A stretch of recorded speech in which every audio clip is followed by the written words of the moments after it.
Hello, my name is Joshua Scheiderer, and as a student, the best quality that a teacher can have is to be understanding. Understanding of the pressures of juggling extracurricular activities, clubs and sports, a social life, as well as school. I find myself, the more understanding a teacher is, the more I'm willing to work hard for that teacher. And this boss-work relationship is where I find a disconnect leading to a problem in hospitals across America. You have the management, the suits and ties, making decisions, and then the nurses working on the medical floor wearing the scrubs, living with those decisions. Suits and ties don't know what scrubs feel like.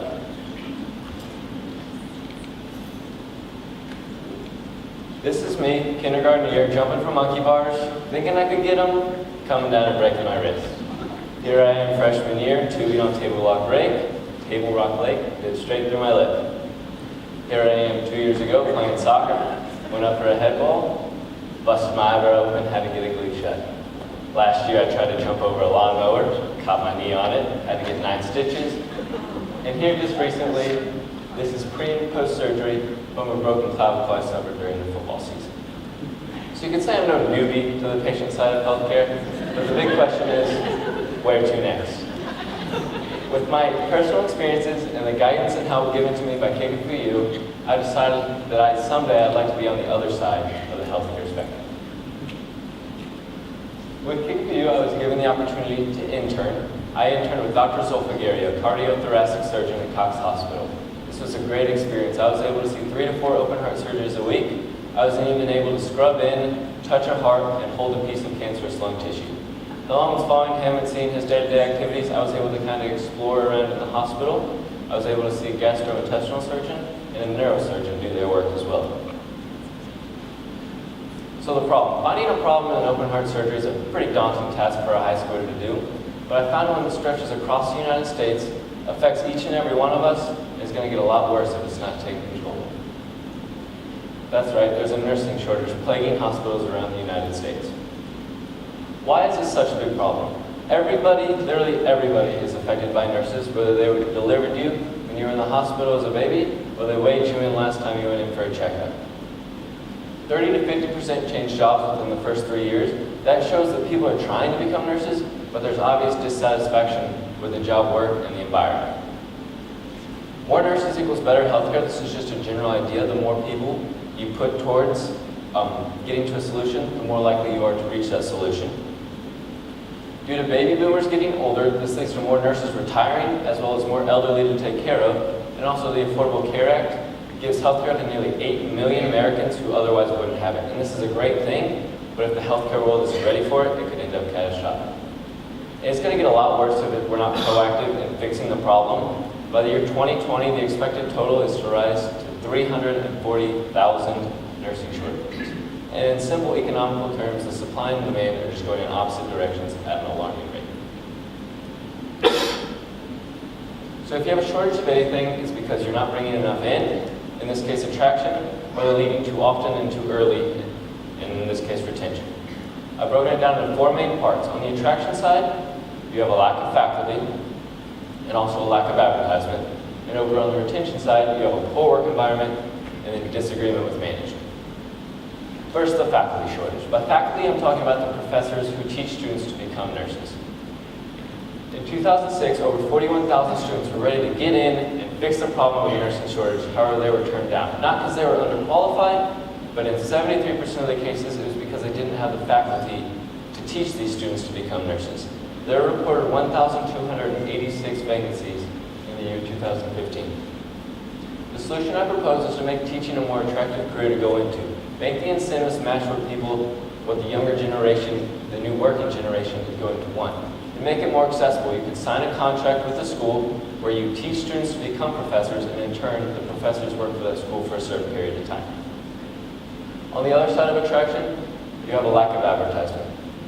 I've wanted to be an orthopedic surgeon for as long as I can remember, and I didn't even know there was a shortage until my internship. And due to the 55% that are over 50 and the other million that are within 10 to 15 years of retirement, it's going to get a lot worse if we're not proactive in fixing it. My solution to this is similar to the faculty. Make nursing a more attractive career. Increase incentives. Make people want to go into that career. And similar to the contract, a hospital can pay for a student to get through nursing school, and in turn, the nurse can work for the hospital. On the retention side, you have poor working conditions. You have management making decisions and nurses having to live with them.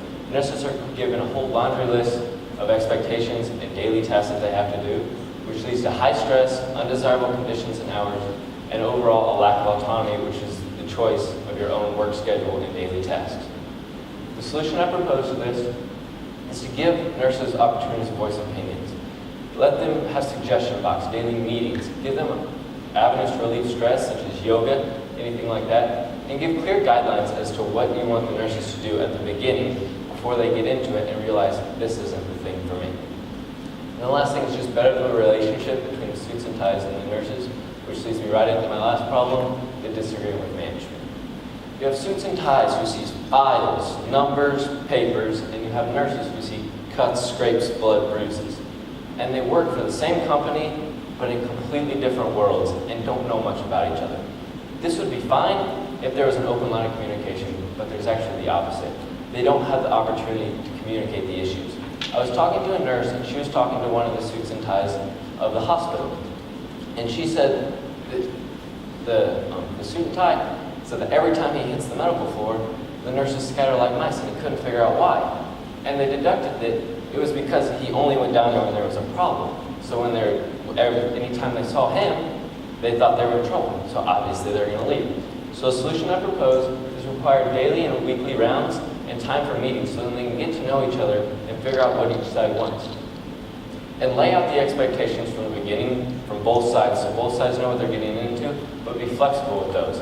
And also have the suits and ties follow around the nurses for a day so they see what they really have to go through, how rushed they are. There was a 6% risk of death for patients when a shift with the nurse staffing shortage of just 8 hours occurred. This is a staggering stat because, it's just letters on a screen, but until that's you or one of your family members, then that really makes a difference. And the counter-argument to this is more nurses cost more money, and that's actually not true. The less nurses you have, the more tasks they're dealt with. The more tasks that they have, they're more rushed. When people rush, they make mistakes, and mistakes in a hospital lead to readmissions into the hospital. Readmissions cost hospitals over $41 billion a year. So if you increase nurses, that could cut into that amount they have to spend on readmissions and just better patient care, which should be the ultimate goal. So why does this matter to me? I wanted to be an orthopedic surgeon for as long as I can remember, as I said. And through my internship, I realized that good nurses are so important for patient care, and good nurses are really hard to come by.